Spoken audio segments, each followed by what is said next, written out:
está. Deve ter um pensamento que mesmo que foi Deus que falou, eles não iriam obter aquilo que Deus prometeu. E cá para nós, porque é uma realidade. Existem pessoas no nosso tempo e na nossa geração que por mais que recebem uma palavra de profecia aqui, uma palavra de promessa aqui, do lado de fora ela não consegue acreditar na promessa que ela recebeu do lado de dentro. Existem pessoas que por mais que recebem uma promessa da parte de Deus, seja ela qual for, de que você vai conquistar o carro do ano, de que você vai conquistar a sua casa própria, de que você vai ter a tua família restaurada, de que você vai ter o teu marido de volta, de que o teu marido vai se converter, de que os teus filhos irão mudar, seja ela qual for a promessa que Deus lhe prometeu. Nós sabemos que toda a promessa que Deus deu, ela vem acompanhada de alguns gigantes e barreiras que a nossa vida precisa enfrentar. E é nisso que eu inicio a pregação, e é nisso que eu vou finalizar.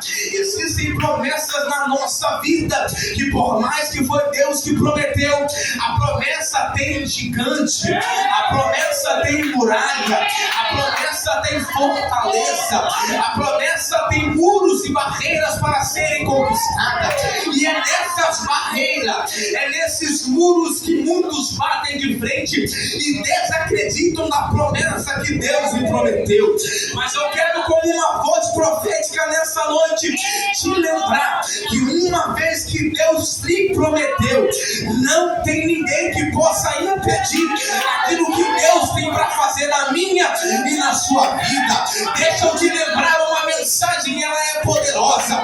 Foi Isaías quem disse, dizendo: antes que houvesse dia, eu sou, e não há ninguém que possa escapar das minhas mãos, pois operando eu, quem me impedirá? Quando Isaías escreveu isso, Isaías não estava dizendo que Deus operaria e teria alguém, ou barreira, ou gigante, ou fortaleza, ou muralha que impediria Deus de fazer. Isaías estava dizendo: quando Deus quer fazer, quando Deus prometeu e vai realizar, não tem barreira, não tem gigante, não tem muralha, não tem nada que tenha a capacidade de impedir aquilo que Deus prometeu de se realizar.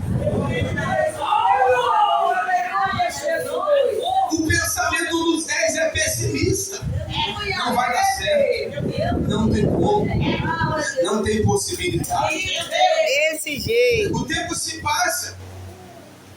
Entra a fase de Josué se tornar líder. Josué começa a liderar o povo. Em uma das fases e dos períodos mais difíceis da sua vida, Deus concretiza uma promessa na vida de Josué em uma das fases que ele enfrentava mais difícil. Deixa eu te provar. No capítulo de número 1 de Josué, a mensagem de Deus para Josué é: Josué, o meu servo Moisés está morto. Levanta-se, Josué, e passa com o povo. Levanta-se, Josué, e vai ao Rio Jordão com este povo, a terra que eu dou aos meus filhos. Só que quando a gente para analisar, a gente percebe que todo mundo tinha naquela época o período do luto. Todo mundo que perdeu um parente, um amigo ou alguém próximo, ele teria a liberdade de passar o período do luto, que eram de aproximadamente de 3 a 7 dias. Quando Deus olha para Josué, Deus dá uma ordem a Josué, e a ordem é: Josué, a promessa que eu te fiz não combina com o tempo do luto. Josué, a promessa que eu te fiz não se enquadra na fase que você está. Por isso, Josué, se levanta. A ordem de Deus para Josué é: Josué, eu entendo a fase que você está. Eu entendo a fase que você vive, o momento que você passa. Porém, Josué, a promessa que eu te fiz não combina com o tempo que você está.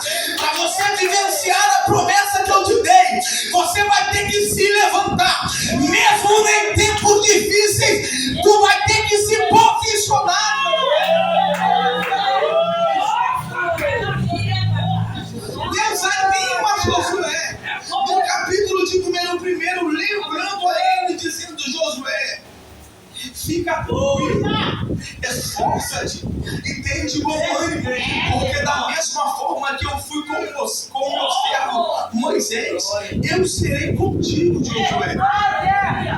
Eu vou lhe acompanhar, eu vou estar contigo. A promessa que eu te fiz, Josué, por mais que seja difícil, ela vem acompanhada da minha presença. Eu não vou permitir você alcançar a promessa sem alcançar a minha presença. Eu vou estar contigo, Josué. E o povo que caminhava com Josué sabia disso. O povo que caminhava com Josué sabia que Deus escolheu Josué para liderar no lugar de Moisés. E o que me chama a atenção é isso, porque a expressão do povo no versículo de número 17, ainda do capítulo 1 é: Josué, como nós, todo o povo, tem dado ouvido às instruções de Moisés, nós também daremos ouvido e seremos obedientes às instruções que Deus dará. Não somente, porém, que Deus seja contigo, como foi com Moisés. Josué, nós iremos dar ouvido a tudo que você falar, nós iremos obedecer a sua voz. Porém, Deus tem que lhe usar como Deus usou a Moisés. Porém, Deus tem que ser contigo como Deus foi com Moisés. Porém, você precisa fazer os sinais que Deus fez através da vida de Moisés. E cá para nós aqui, o maior defeito da nossa geração é a tal da comparação. Isso aqui é muito sério. Porque o povo, eles querem comparar a sua forma de liderar com a minha. E se você não se encaixa na forma dele liderar, você se encaixa na minha. Desse jeito. Se a forma dele liderar não te agradou, você prefere acompanhar o líder que você tinha antigamente. Se a forma do seu líder de antigamente não for como o seu líder de agora, você não aceita. Vai queimando aí. O povo rejeita, o povo não concorda, o povo não quer, o povo não gosta. Só que cá para nós, eu gostando ou não, o líder é Josué. Eu me agradando ou não, o líder é Josué. Se eu gostar ou não da liderança de Josué, Josué vai continuar liderando. Se eu me agradar ou não da comparação de Josué com Moisés, Josué vai continuar liderando. Porque Josué foi levantado pela mão de Deus. E a mão de Deus disse que acompanharia Josué. Porém, se eu não me agradar da liderança de Josué, tem milhares de outros Josué liderando. É só eu acompanhar os demais. O problema é que nós queremos comparar a nossa liderança com outras lideranças. A minha forma de liderar, irmão, não é a mesma forma dos demais líderes. A forma do pastor Clemildo liderar não é a mesma forma dos demais líderes. Mas eu não me agrado da forma dele liderar. Me perdoa, a irmã está gravando, depois você mostra para ele. Eu não me agrado da forma dele liderar. Eu não gosto da maneira dele liderar. Me perdoa a expressão, o problema é teu. Quem levantou ele foi Deus. Se você não se agrada, tem milhares de igrejas para você congregar. O problema é que tem gente que quer comparar a forma dos líderes, liderar a forma e a maneira que Deus colocou eles para liderar. Minha irmã, se você gostar ou não, meu irmão, se você gostar ou não, foi Deus que levantou. Se você não gostar da liderança aqui, fique à vontade. A porta da rua é semente.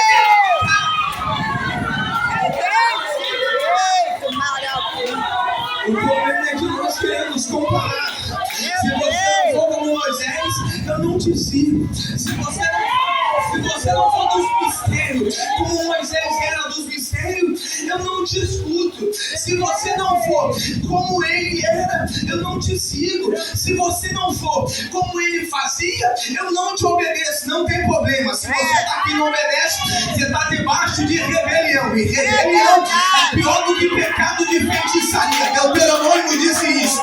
Se você não quiser obedecer, é melhor sair. Se você não quiser estar debaixo da liderança do seu pastor, é melhor você procurar outro lugar lugar para você congregar. Porque aqui precisa ter obediência.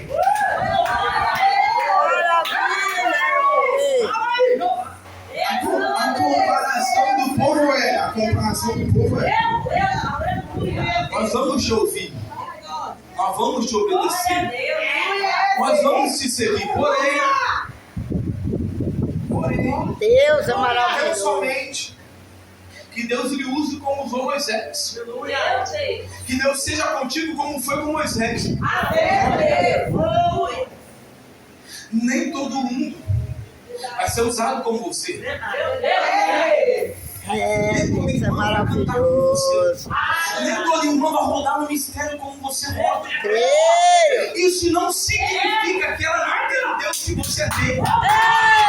Isso não significa que ela não sente o que você não sente.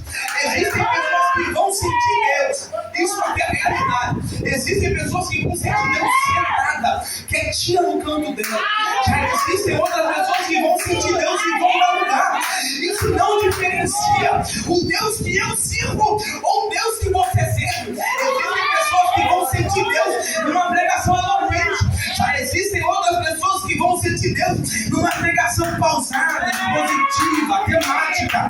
Isso não diferencia o Deus que me usa e o Deus que te usa. O problema é que o povo, a nossa geração, elas preferem colocar um líder contra o outro em comparar. Meu pastor já dizia, quem compara, para. Se você ficar se comparando, você vai parar.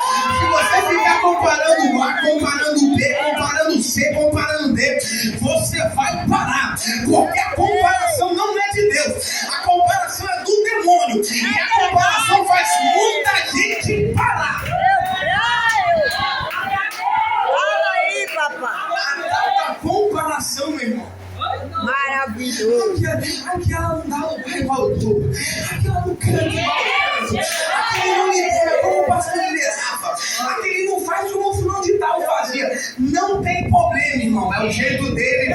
Deus vai usar o jeito dele para poder fazer alguma coisa. Se Deus, por direito, vê que ele sozinho não tem capacidade, Deus vai levantar a mão para falar por ele. Mas vai ser você que Deus vai usar. Você que compara, Deus não vai te usar, irmão. Tira isso da sua mente. Verdade. O povo quer que Josué seja como Moisés foi. No capítulo de número 2, Deus desperta Josué a colocar em prática tudo aquilo que ele falou com ele no capítulo de número 1, dizendo: Josué, se esforça, Josué. Tenha bom ânimo, porque eu sou contigo. Até porque a cidade que você vai conquistar é uma cidade fortificada. É uma cidade difícil de ser conquistada. Então, para você conquistar, Josué, você precisa ser forte, ser corajoso, ter bom ânimo. Dentro do capítulo de número 2, Josué era usado por Deus para seguir uma das ordens e uma das estratégias que Moisés utilizou em uma das suas lideranças. Porque líder é assim. Líder é assim. Por mais que ele não tenha a mesma capacidade que o líder do outrora, aquilo que ele aprendeu, ele vai colocar em prática. Líder que não é soberbo, ele é assim. Se o obreiro dá uma opinião, ele aceita. Porque às vezes a opinião de um obreiro é diferente da opinião dele. E às vezes a opinião de um obreiro muda toda a situação. Liderança que não é soberba, ela é assim. Às vezes uma opinião de uma irmã muda toda a liturgia e toda a forma que uma liderança pensava. Deixa eu te provar isso, sem fugir do texto e do contexto da mensagem. Quando você olha para Naamã, o texto diz que Naamã era chefe do rei da Síria. Por causa dele, Deus deu vitória à maioria dos sírios, por causa de Naamã. Porém, ele era leproso. O texto diz que ele tinha uma menina dentro da casa de Naamã. E a menina disse: oh, quem dera, se o meu Senhor fosse até Israel, lá teria um profeta que o curaria da sua lepra. O texto diz que Naamã toma a palavra da serva, palavra de serva, não é a palavra de líder. Ela toma a palavra de uma serva. Ele vai até a cidade. Primeiro ponto de um líder que é obediente e não é soberbo. Por mais que era serva, ele entendeu que o pensamento dela era positivo e era agradável. O que ele faz? Ele vai até a cidade. Quando ele chega na cidade para falar com Eliseu, quem fala com ele é Geazi. Ele já se sente ofendido. O texto diz que Eliseu não sai para falar com ele. Geazi chega até ele e diz: o profeta Eliseu diz: mergulha no Rio Jordão 7 vezes. Dá uma ordenança para ele. Ele toma a palavra e diz: porém, não é o rio Aba e o rio Barbas melhor do que o Rio Jordão? O Rio Jordão é rio sujo, é rio impuro. Eu não vou me banhar em lugar nenhum, eu vou embora. Ele vira as costas e vai embora.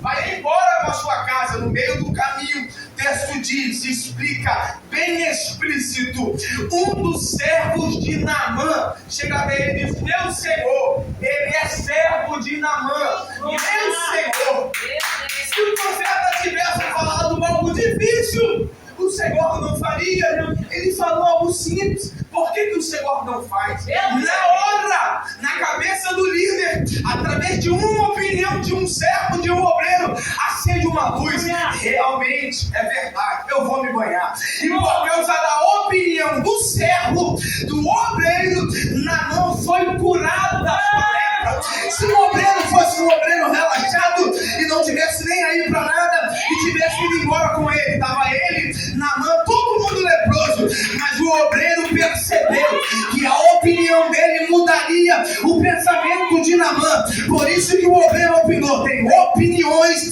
que o obreiro precisa dar, meu irmão. Tem opiniões que as irmãs precisam opinar, porque serão opiniões que mudarão o pensamento e futuro da sua liderança. São coisas que mudam e que abrem alternativas que a mente do líder não tinha. O que Josué faz?